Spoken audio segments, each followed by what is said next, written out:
Tweet Share 1 LinkedIn 0 email Brussels as they contemplate their British counterparts across the Brexit negotiating table in Brussels this week. Michel Barnier and his team are approaching this fifth round of talks with the lowest possible expectations. Senior EU officials no longer try to hide their perplexity about the UK's strategy nor their pessimism about the chances of any kind of Brexit agreement. The recent lurch in policy towards a transitional phase of 2 or more years has been greeted with disbelief. They struggle to understand why the UK should plan to quit the Union in March 2019 and then subject itself to its laws and policies as well as the authority of the European Court of Justice for a transitional period, the length of which has still not been formally specified. They wonder whether the Tory party could unite behind such a policy, or whether, indeed, there would be a parliamentary majority for it. We in Brussels have always had the highest respect for the British civil service, but we have never seen such a shambles, says a senior official.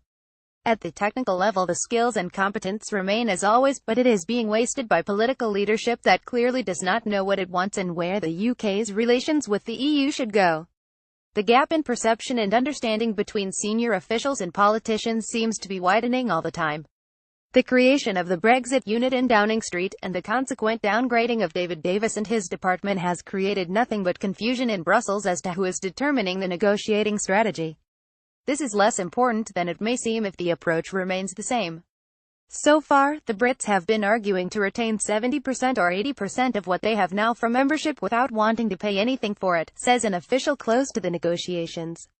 It's UK not EU that's divided, but there is a real sense in which senior officials see increasing advantage in the tortuous negotiations and the increasingly evident disquiet about Brexit among company chiefs across a wide range of industries.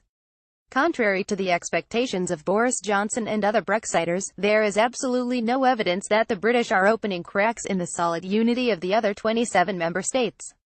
London had been counting on a divide-and-rule strategy to secure the divorce terms and future trading arrangements it wants. There is a remarkable degree of unity and support for our negotiating priorities in the European Council. The sights of the paralysis in British policy, of a deeply divided nation and the sheer technical difficulties of withdrawal is strengthening the political will of governments to resist populist Euroscepticism on the mainland. Just as a more robust opposition to Brexit is emerging in the UK, Brussels is resigned to the prospect and moving on. Confidence is increasing that France's Emmanuel Macron and Germany's Angela Merkel will see eye to eye on a new reform program to strengthen the economic and monetary union through a process of institutional change and enhanced integration. We shall be sorry to see the Brits go, but in recent years they cared for nothing except blocking or watering down proposals for stronger, more effective policies, is the view from the Commission. We are seeing a nation in agony that does not know where it is going or wants to go. Getting a firmer grip on reality would be a helpful start. Tweet Share 1 LinkedIn 0 email edited by Hugo Dixon.